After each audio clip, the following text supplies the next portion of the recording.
Hello வணக்கம். Welcome to Jyothi kitchen. இன்றைக்கி வெள்ளிக்கிழமை எல்லார் வீட்லேயும் ஒன்றா சாம்பார் இல்லைன்னா பருப்பு தான் செய்வாங்க. இன்றைக்கி நான் உப்பு பருப்பு செய்ய போகிறேன். அதாவது பருப்பு நல்லா கழுவி தண்ணி அடுப்பில் வச்சு குக்கரில் வைக்கக்கூடாது. பாத்திரத்தில் தனியாக தண்ணி ஊற்றி நல்லா தண்ணி கொதித்த பின்னாடி அப்புறம் இந்த பருப்பு போடுங்க. போடும்போது கொஞ்சம் விளக்கெண்ணெய் ஊற்றி மஞ்சத்தூள் போட்டுட்டு சீரகம் 1 ஸ்பூன், மிளகு 1 ஸ்பூன், பூண்டு ஒரு 6-7 பல், இந்த 3ஐயும் நல்லா நைஸாக மிக்சியில் அரைச்சி அதை ஊற்றிடுங்க. ஊற்றிட்டு நல்லா வெந்துடும் இல்லைங்களா. வேகிறது ரொம்ப கூழாட்ட வேகக்கூடாது. பாருங்கள், இந்த மாதிரி, அதாவது இப்படி பண்ணுனா இப்படி விரிகிற மாதிரி இருக்கணும். இந்த மாதிரி வேக வச்சு எடுத்துக்கோங்க. வெந்த பின்னாடி தண்ணி தனியாக எடுத்து வச்சுட்டு இந்த பருப்பு எடுத்துக்கோங்க. இப்போ தாளிக்கிறதுக்கு சின்ன வெங்காயம் கொஞ்சம் 1 கப்பு நிறையவே எடுத்துக்கோங்க. சின்ன வெங்காயம் தேங்காய் எண்ணெய் தான் இதுக்கு டேஸ்ட் கொடுக்கறது. சின்ன வெங்காயம் எடுத்துக்கோங்க. காரத்துக்கு பச்சை மிளகா எடுத்துருக்கேன்.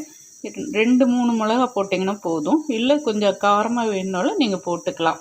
இது உப்பு பருப்புங்கிறதுனால மிளகா கம்மியாக போட போகிறோம். கருவேப்பிலை, மல்லித்தழை எடுத்துக்கோங்க. இப்போ பாத்திரம் அடுப்பில் வச்சாச்சு. தேங்காய் எண்ணெயில் தாளிக்கணும். தேங்காய் எண்ணெய் ஊற்றிக்கோங்க. தேங்காய் எண்ணெய், நெய் இந்த மாதிரி ஊற்றி சாப்பிட்டா தான் ரொம்ப நல்லாயிருக்கும். இப்போ தேங்காய் எண்ணெய் ஊற்றிக்கோங்க. தேங்காய் எண்ணெய் காயட்டும். பாருங்கள், எண்ணெய் நல்லா காஞ்சிடுச்சு. இப்போ நம்ம கடுகு போடலாம்.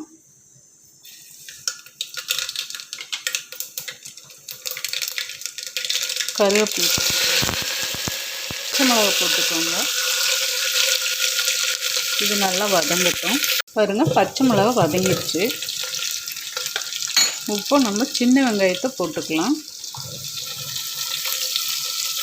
பாருங்கள், வெங்காயம், சின்ன வெங்காயம் நல்லா வதங்கிடுச்சு. இந்த மாதிரி கண்ணாடி பதம் வர வரைக்கும் வதக்கணும்.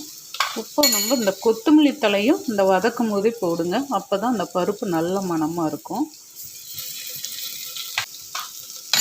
இப்போ பாருங்கள், இந்த பருப்பு எடுத்து இதில் ஊற்றிடலாம்.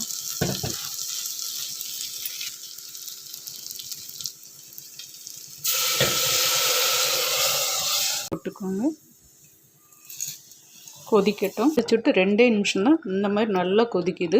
உப்பும் போட்டாச்சு. இப்போ நீங்கள் இறக்கி வச்சு பருப்பு மத்து வச்சு நீங்கள் கடைஞ்சிக்கோங்க.